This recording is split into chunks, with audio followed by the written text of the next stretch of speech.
Hi welcome back to my channel. ఈరోజు కథ నా మజిలీ నువ్వే 35వ భాగాన్ని వినేద్దాం. అలా గాల్లో ఎగిరి కింద పడి పేలిన కార్కి చెరువువైపు వచ్చి ఆగారు విజయ్, అదర్. విజయ్ అయితే తన ముందే కార్ బ్లాస్ట్ అవడంతో షాక్లోకి వెళ్ళిపోయి ఉన్న చోటనే బిగుసుకుపోయాడు.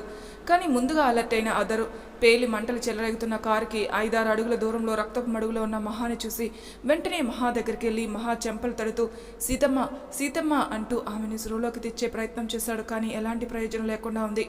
ఇక్కడ ఇంత జరుగుతున్నా కదులు మెదులు లేకుండా ఉన్న విజయ్ని చూసి కంగారుగా లేచి వచ్చి రేయ్ రామ్ రేయ్ అంటూ కదపగానే విజయ్ షాక్ నుండి తేరుకుని ఎదురుగా రక్తపు మడుగులో ఒళ్ళంతా గాయాలతో చలనం లేకుండా పడున్న మహాని చూడగానే ఒక్కసారిగా ఉన్న చోటనే కుప్పకూలిపోయాడు.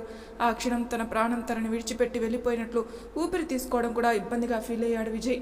అదంతా గమనిస్తున్న అదర్ దగ్గరలో తన ఫ్రెండ్ పనిచేస్తున్న హాస్పిటల్కి కాల్ చేసి హాస్పిటల్ బయట స్ట్రెచ్చర్ రెడీగా ఉంచమని చెప్పి విజయ్ని కదిపి రే ఇప్పుడు బాధపడుతూ కూర్చుంటే టైం కాదురా రామ్, సీతమ్మకి ఏం కాదు, ముందు నువ్వు పద అంటూ విజయ్ని బలవంతంగా లేపి మహా దగ్గరికి తీసుకెళ్లాడు. విజయ్ మహా దగ్గరికి వెళ్ళగానే మహాని ఒళ్ళోకి తీసుకుని గుండె పగిలేలా ఏడుస్తూ రౌడీ లేరా అంటూ ఏడుస్తూనే ఉన్నాడు.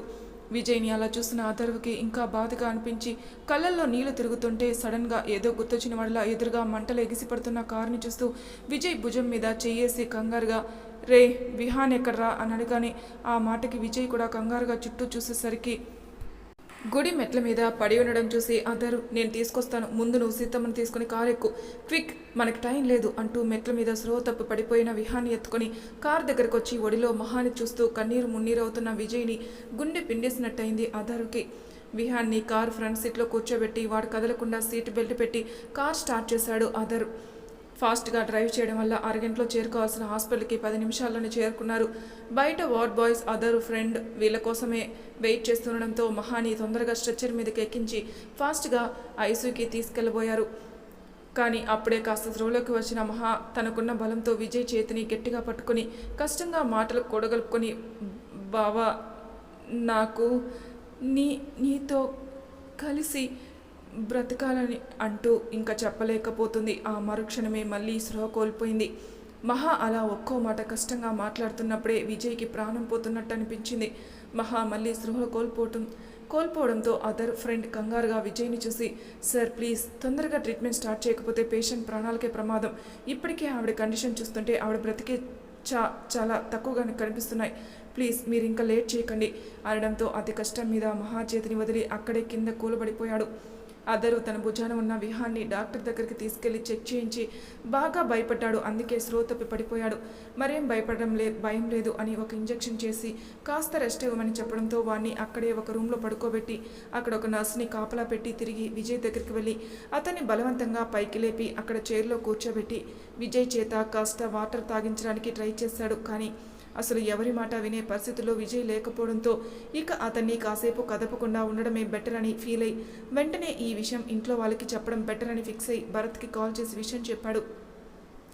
మళ్ళీ అతను వెంటనే అదే హాస్పిటల్లో బాన్ వార్డ్లో జాయిన్ చేసిన డ్రైవర్ని చూసి అతని కండిషన్ తెలుసుకుని ఎవరికో కాల్ చేసి మాట్లాడి పెట్టేశాడు. మహా రింగ్స్ తీసుకుని కారు దిగబోతుంటే కార్ బ్లాస్ట్కి ముందు గాల్లోకి ఎగరడం వల్ల మహా ముందే కారు నుండి బయటపడిపోయింది. కానీ కారు ఒక 10 అడుగుల ఎత్తు ఎగిరాక పడింది. రెండోది కార్ బ్లాస్ట్ అవుతున్నప్పుడు డ్రైవర్ కంగారుగా కారు నుండి దూకడంతో అతని ప్రాణాలు ఏం కాలేదు. కానీ బ్లాస్ట్ అవడం వల్ల మంటలు ఎగిసిపడుతూ కారుకి దగ్గరలో పడడంతో అతనికి కూడా మంటలు అంటుకున్నాయి. అదరు ముందుగా అతన్ని కాపాడి అంబులెన్స్కి కాల్ చేయడంతో అతను ప్రాణాలతో బయటపడ్డాడు. ఆ విషయం విన్న భరత్ ఇంట్లో వాళ్ళని తీసుకుని వరుణ్, కార్తిక్, రేవంత్లకు ఇన్ఫార్మ్ చేసి పరుగున హాస్పిటల్కి బయలుదేరారు. హాస్పిటల్కి చేరుకుని అదర్వికి కాల్ చేసి వాళ్ళున్న వార్డు కనుక్కొని అక్కడికి వెళ్ళేసరికి అక్కడ విజయ్ ఉన్న పరిస్థితి చూసి అందరికీ గుండె తరుక్కుపోయింది. విజయ్కి చుట్టూ ఆర్యన్, వరుణ్, భరత్, కార్తిక్, రేవంత్ చేరి అతని ఓదార్చే ప్రయత్నం చేస్తున్నారు. వాళ్ళు ఎంత మాట్లాడుతున్నా విజయ్ మాత్రం నోరు విప్పి ఒక్క మాట కూడా మాట్లాడడం లేదు. పైగా కన్నీళ్లు పెట్టుకుంటూనే ఎటో చూస్తూ ఉన్నాడు. వాళ్ళకి అర్థమైంది విజయ్ ఇంత సైలెంట్గా ఉన్నాడు అంటే లోపల ఒక పెద్ద అగ్ని పర్వతాన్నే మోస్తూ ఉన్నాడని.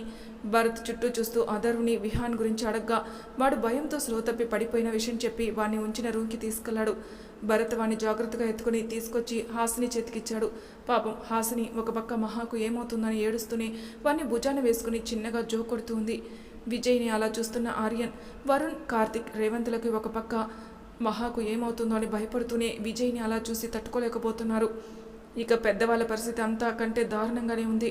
ఇంతలో మహాని ట్రీట్ చేస్తున్న డాక్టర్ ఐసీయూ నుండి బయటకు వచ్చి విజయ్ని చూస్తూ, సార్, పేషెంట్ కండిషన్ కొంచెం క్రిటికల్గానే ఉంది, కానీ ఆవిడికి ఇప్పుడు ఎలాంటి ప్రమాదం లేదు.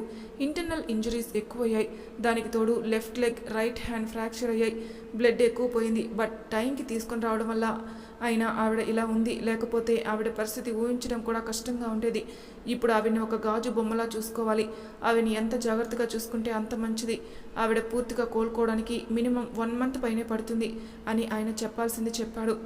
అప్పటిదాకా మౌనంగా ఉన్న విజయ్ డాక్టర్ దగ్గరకు వచ్చి, డాక్టర్, నేను ఒకసారి నా వైఫ్ని చూడొచ్చా ప్లీజ్ అని బాధతో జీరపోయిన గొంతుతో అడగగానే ఆయన కాదనలేకపోయాడు. సార్, పేషెంట్ని డిస్టర్బ్ చేయకుండా చూసి వచ్చేయండి. ఆవిడకి స్లో రావడానికి ఇంకా టైం పడుతుంది అని చెప్పి ఆయన అక్కడి నుండి వెళ్ళిపోయాడు.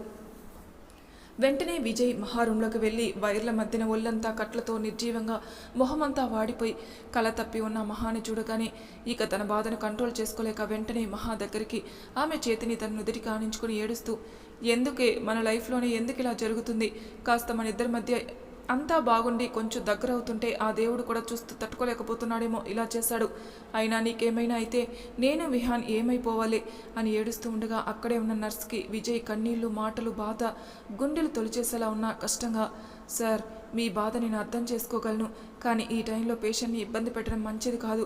మీ మాటల వల్ల ఆవిడికి బీపీ ఫ్లక్చువేట్ అయ్యే ఛాన్సెస్ ఉన్నాయి. ఒకవేళ అలా కానీ జరిగితే చాలా రిస్క్ అవుతుంది. అందుకే నా మాట విని కాస్త మిమ్మల్ని మీరు కంట్రోల్ చేసుకొని ఆవిడ్ని కాసేపు రెస్ట్ తీసుకొనివ్వండి అనగానే విజయ్ అతి కష్టం మీద మనసు రాయి చేసుకుని మహాని వదలలేక వదిలి బయటికి వెళ్ళాడు. అలా బయటికి వచ్చిన విజయ్ హాసిని దగ్గర నుండి విహాన్ని తీసుకుని భుజాన్ని వేసుకుని అక్కడే చైర్లో కూర్చుని మహా ఉన్న రూమ్ వైపే చూస్తూ ఉన్నాడు. అక్కడున్న అందరూ విజయ్నే బాధగా చూస్తూ అలానే ఉన్నారు. అక్కడున్న అందరికీ ఒకే ఆలోచన, అసలు ఇదంతా చేసింది ఎవరు? ఇలా చేయడం వల్ల వాళ్ళకి వచ్చే లాభం ఏంటి అని. విషయం తెలిసిన భరత్ మాత్రం ఇదంతా ఎవరు చేస్తుంటారో ఒక అంచనాకైతే రాగలిగారు, కానీ అది ఎంతవరకు నిజమో ఒక నిర్ణయానికి రాలేకపోయాడు. ఇంతలో ఆర్యన్, వరుణ్, కార్తిక్, రేవంత్ భరత్తో ఇదంతా ఎవరు చేశారో తెలియాలంటే పోలీస్ కంప్లైంట్ ఇద్దాం అనడంతో భరత్ అదర్ వైపు చూశాడు. అతను నేను చూసుకుంటాను అన్నట్టు సైగ చేయడంతో అదంతా నేను చూసుకుంటాను, మీరు కంగారు పడకండి అంటూ మాట మార్చేశాడు భరత్. ఇక అందరూ సైలెంట్ అయి మహా దగ్గర నుండి వచ్చినప్పటి నుండి మౌనంగా తన ఆలోచనలో తనుండిపోయిన విజయ్ని బాధగా చూస్తూ ఉండిపోయారు. అలా 2 గంటల తర్వాత మహా ఉన్న రూమ్ నుండి నర్సు కంగారుగా బయటకు వచ్చి డాక్టర్ని లోపలికి తీసుకెళ్ళింది. నర్సు అలా కంగారుగా రావడంతో బయట ఉన్న వీళ్ళంతా కూడా మళ్ళీ మహాకి ఏమైందో అని టెన్షన్ పడుతూనే ఉన్నారు. మహాని చెక్ చేసి డాక్టర్ బయటకు వచ్చి, టెన్షన్ పడాల్సిన అవసరం లేదు, now she is all right, ఆవిడ స్రోలోకి వచ్చారు అండ్ ఆవిడ దగ్గర ఎక్కువసేపు ఉండొద్దు అని చెప్పి వెళ్ళిపోయారు. మహాకి స్లో వచ్చిందని చెప్పగానే అందరూ చాలా రిలాక్స్గా ఫీల్ అయ్యారు. నిన్నటి నుండి పడ్డ టెన్షన్ అంతా ఒక్కసారిగా తీసేసినట్టు అనిపించింది. అందరూ ఒకేసారి ఎందుకు లేని ముందు పెద్దవాళ్ళంతా వెళ్ళి పలకరించారు మహాని. బ్లడ్ బాగా పోవడం, పైగా ఒళ్ళంతా గాయాలవడం వల్ల బాగా నీరసంగా ఉండడంతో మహా నోరు విప్పి సమాధానం చెప్పలేకపోయింది. ఒక చిన్న చిరునవ్వే సమాధానంగా ఇచ్చింది. అందరికీ తన పరిస్థితి అర్థమై బాధగానే కాసేపు అక్కడే ఉండి బయటకు వచ్చేశారు. అదరు మహాని బయట నుండే చూసి తనకి కాల్ రావడంతో భరత్కి నేను మళ్ళీ వస్తాను, మీరు జాగ్రత్త అని చెప్పి వెళ్ళిపోయాడు. తర్వాత యంగ్ బ్యాచ్ అంతా వెళ్లారు, విజయ్ తప్ప. విజయ్ ఎక్కడ కూర్చున్నాడు అక్కడే కూర్చుని తన భుజం మీద నిద్రపోతున్న విహాన్ తలనిమురుతూ ఏదో దీర్ఘాలోచనలో ఉండిపోయాడు. లోపలికి అందరికీ మహాని ఆ కండిషన్లో కళ్ళల్లో నీళ్ళు ఆగలేదు. వరుణ్, ఆర్యన్, మహాత్ మీరు చెరో చేయి పట్టుకుని చాలాసేపు తనని అలానే చూస్తూ ఉండిపోయారు. కార్తిక్, రేవంత్, భరతులకి మహాని ఆ పొజిషన్లో చూసి కన్నీలాగలేదు. వాళ్ళందరికీ కూడా నవ్వే సమాధానంగా ఇచ్చింది, నాకేం కాలేదు, నేను బాగానే ఉన్నాను అన్నట్టు. సౌమ్య, నక్షత్ర, మను ఏడుస్తుంటే ఏడవద్దని కళ్ళతోనే చెప్పింది. ఇక అందరూ కాస్త కంట్రోల్ అయ్యాక జాగ్రత్త అని చెప్పి బయటికి వెళ్ళిపోయారు. వరుణ్ వెళుతూ నువ్వు బావ కోసం వెతుకుతున్నావు, నాకు అర్థమైందిరా. పాపం బావ పొద్దుటి నుండి పిచ్చోళ్ళ నీ కోసం భయపడుతూ ఏడుస్తూనే ఉన్నాడు.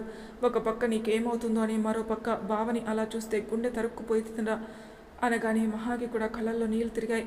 తర్వాత అందరూ బయటకు వచ్చాక భరత్, నేను, అన్నయ్య ఇక్కడే ఉండి మహాని జాగ్రత్తగా చూసుకుంటాం, మీరందరూ రేపు వద్దురు గాని అని చెప్పి అందరినీ బలవంతంగా తిరిగి ఇంటికి పంపించేశాడు. అందరూ వెళ్ళాక భరత్ విజయ్ దగ్గర నుండి విహాన్ని తీసుకుని, పాపం అన్నయ్య, మహా నువ్వెక్కడా అని నోరు తెరిచి అడగలేక నీకోసం ఎదురు చూస్తూ ఉంది, వెళ్ళన్నయ్య అనగానే తన ఆలోచనలకు బ్రేక్ వేసి కాసేపటి క్రితం మహాని ఎలాంటి పరిస్థితుల్లో చూశాడో గుర్తుకు రాగానే వస్తున్న కన్నీళ్లను పంటి బిగువన అదిం పెట్టుకుని నెమ్మదిగా మహా ఉన్న రూమ్ డోర్ ఓపెన్ చేశాడు. మహా తన కోసమే ఎదురు చూస్తున్నట్టు అప్పుడే కాస్త మత్తుగా అనిపించడంతో కళ్ళు మూసుకునేదల్లా ఆగిపోయి విజయ్ వచ్చాడేమో అని డోర్ సౌండ్ విని అటు చూసిన మహాకి విజయ్ కనిపించడంతో కళ్ళల్లో నీళ్లు తిరిగాయి. వాడిపోయిన మొహం, ఇప్పటిదాకా ఏడ్చినట్టు గుర్తుగా కళ్ళు ఎర్రటి చింత నిప్పుల్లా, కళ్ళ కింద కన్నీటి చారులు. అసలు విజయ్ని అలా చూస్తుంటే మహా ఒక్కసారిగా మనసు మెలిపెట్టినట్టు అనిపించింది. విజయ్ నెమ్మదిగా పక్కనే కూర్చుని మహా చేతిని తన చేతుల్లోకి మరో చేత్తో మహా కన్నీళ్లు తుడుస్తూ ఇప్పుడెలా ఉందిరా అని అడిగాడు. అప్పటి వరకు విజయ్కి తనెక్కడ దూరం అయిపోతానని భయంతో తనకి తెలియకుండానే ఈ కాసేపట్లో గూడు కట్టుకుపోయిన బాధ కన్నీళ్ల రూపంలో బయటికి పంపిస్తూ విజయ్ చేతిని తన గుండెకు ఆనించుకుని గట్టిగా ఏడుస్తూ ఉంది. మహా మాట్లాడలేకపోయినా తన బాధ ఏంటో భయం ఏంటో విజయ్కి బాగా అర్థమైంది. ఎంతైనా మనం ప్రాణంగా ప్రేమించిన వారి మనసులో బాధ ఉన్నా భయం ఉన్నా ఏమున్నా మనకిట్టే తెలిసిపోతుంది కదా. విజయ్ మహాకి ఇబ్బంది కలగకుండా దగ్గరికి తీసుకుని నీకేం కాదురా, నేనున్నాను కదా, అయినా నేను ఏమరపాటుగా ఉండడం వల్లే ఇదంతా జరిగింది, ఇంకోసారి ఇలా జరగదు అంటూ మహా నుదుటి మీద ముద్దు పెట్టి అప్పటికే మహా నిద్రపోవడంతో తనని జాగ్రత్తగా పడుకోబెట్టాడు. చాలాసేపు మహా దగ్గర అలానే కూర్చొని మహానే చూస్తూ ఉండిపోయాడు. కాసేపటికి విహాన్ నిద్ర లేవడంతో భరత్ వాణ్ణి తీసుకుని లోపలికొచ్చాడు. వాడు అమ్మ కావాలని ఏడుస్తూ అసలు తన మాట వినకపోవడంతో తన బాబాయ్తో లోపలికి వెళ్ళిన విహాన్ తన తల్లిని ఆ పరిస్థితిలో చూసి ఆ చిట్టి గుండె తట్టుకోలేకపోయింది. వెక్కి వెక్కి ఏడుస్తూ బాబా అమ్మ అమ్మ అంటుంటే భరత్కి ఒక్కసారిగా మనసు మెలిపెట్టినట్టు అనిపించింది. ఆ గొంతు విన్న విజయ్ కూడా బాధతో కన్నీళ్లు పెట్టుకుంటూ విహాన్ని దగ్గరకు తీసుకున్నాడు. విహాన్ ఏడుస్తున్నప్పుడే మళ్ళీ కాస్త స్రోలోకి వచ్చిన మహా వాడిని దగ్గరికి రమ్మన్నట్టు బాగున్న చేయి చాచగానే వాడు ఏడుస్తూ మహా దగ్గరికి వెళ్ళి చుట్టుకుపోయి చాలాసేపు అలానే ఉండిపోయాడు. వాణ్ణి అలా దగ్గరికి తీసుకుని చాలాసేపు అవ్వడంతో మహాకి ఏమైనా ఇబ్బందిగా ఉంటుందేమని విజయ్ వాణ్ణి తన దగ్గరికి భరత్ చేతికిస్తూ నాన్న అమ్మకి ఏం కాదురా, నేనున్నాను కదా, నువ్వు బాబాతో పాటు ఇంటికి వెళ్ళి ఫ్రెష్ అయ్యి నానమ్మ పెట్టిన భోజనం తినేసి హాయిగా నిద్రపో, అల్లరి చేయకూడదు అంటూ చెప్పగానే వాడు మహాని చూస్తూనే గుడ్ బాయ్లా తలూపి సరే అంటూ భరత్తో వెళ్ళిపోయాడు. నైట్ అవుతూ ఉండగా డాక్టర్ మళ్ళీ వచ్చి మహాని చెక్ చేసి ఏం ప్రాబ్లం లేదు, కాస్త జాగ్రత్తగా చూసుకోమని చెప్పడంతో విజయ్ మహా దగ్గరే ఉండి తనని జాగ్రత్తగా చూసుకుంటూ ఉన్నాడు. కాసేపటికి భరత్ ఫుడ్ తీసుకొచ్చి తినమని బలవంతం చేయడంతో ఏదో తిన్నాను అనిపించేసి భరత్ని ఇంటికి వెళ్ళిపోమని చెప్పాడు.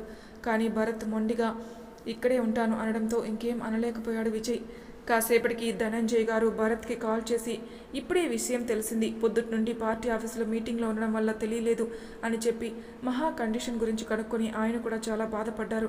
తర్వాత విజయ్తో మాట్లాడతానడంతో భరత్ మొబైల్ విజయ్కి ఇవ్వగానే వెంటనే విజయ్ బయటికి వెళ్ళి ఆయనతో చెప్పాలనుకున్నది చెప్పగానే ఆయన నేనున్నాను, నేను చూసుకుంటాను కదా అని మాటిచ్చారు. కాసేపటికి భరత్ కూర్చొని ఆవరిస్తుంటే విజయ్ భరత్ని పక్కనే ఉన్న మరో బెడ్ మీద పడుకోబెట్టాడు. పొద్దుటి నుండి పడ్డ టెన్షన్ వల్ల చాలా మత్తుగా నిద్రపోయాడు భరత్. మహా కూడా కాసేపటి క్రితం నర్స్ ఇంజెక్షన్ చేయడంతో హాయిగా నిద్రలో ఉంది. విజయ్ ఇద్దరిని ఒకసారి చూసుకుని నెమ్మదిగా బయటికి వెళ్ళి అదర్కి కాల్ చేసి తను అదర్ని అడగాలనుకున్నది అడిగి తను చెప్పాలి అనుకున్నది చెప్పి కాసేపటి క్రితం ధనంజయ్ గారితో మాట్లాడిన విషయం కూడా చెప్పి తనకు ఒక ప్లాన్ చెప్పాడు. అంతా విన్న అదరు చిన్న చిరునవ్వుతో సరే జాగ్రత్త, నేను రేపు వస్తాను అంటూ కాల్ కట్ చేశాడు. మహా కండిషన్ ఇలా ఉండడంతో ప్రస్తుతానికి వాళ్ళ ఎంగేజ్మెంట్ పెళ్లి పోస్ట్పోన్ చేయించారు భరత్ హాసినిలు. వసుధ గారు మాత్రం మనకి ఎంగేజ్మెంట్లు కలిసి రాలేదురా, ఇక మహా పూర్తిగా కోలుకోగానే డైరెక్ట్గా పెళ్లి చేసేస్తే బాగుంటుందని ధనంజయ్ గారు పరామర్శించడానికి ఫోన్ చేసినప్పుడే చెబితే ఆయన మీ ఇష్టం అనడంతో మహాకు కోలుకున్నాక ఏమన్నది ఆలోచిద్దాం అనుకుని ఊరుకున్నారు. మహాని హాస్పిటల్లోని 4 రోజులు ఉంచడంతో విజయ్ భరత్లే కాక వాళ్ళతో పాటు వరుణ్, ఆర్యన్, కార్తిక్, రేవంత్ ఇలా రోజుకి 2 చొప్పున మహా దగ్గరే ఉంటూ తనకి కంటికి రెప్పలా చూసుకుంటూ ఉన్నారు. మధ్య మధ్యలో పెద్దవాళ్ళు పల్లవి, మహాదేవి గారు, కైలాష్ గారు కూడా వచ్చి చూసి వెళుతూ ఉన్నారు.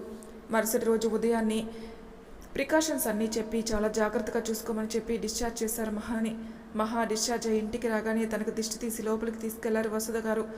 మహాకి కాలు ఫ్రాక్చర్ అవడం వల్ల నడవడం కుదరదు కాబట్టి హాస్పిటల్ నుండి బయట కారు వరకు, ఇంటి బయట ఆగిన కారు నుండి లోపలికి తీసుకొచ్చినట్టే ఇక్కడ హాల్లో నుండి రూమ్ వరకు కూడా మహాని ఎత్తుకుని తీసుకెళ్లి వాళ్ళ బెడ్ మీద పడుకోబెట్టి జాగ్రత్తగా బ్లాంకెట్ కప్పి మహానుదుటిన ముద్దు పెట్టి నేను ఇక్కడే ఉంటాను, నీకేం కావాలన్నా పిలు అంటూ వెళ్ళి ఎదురుగా ఉన్న సోఫాలో సెటిల్ అయి ఇన్ని రోజులు పెండింగ్ ఉన్న వర్క్ని అభి ఎంతో కొంత మేనేజ్ చేసిన పెండింగ్ అయితే ఉండడంతో ఆ వర్క్ చేసుకుంటూ ఒక కంట మహాని గమనిస్తూనే ఉన్నాడు విజయ్.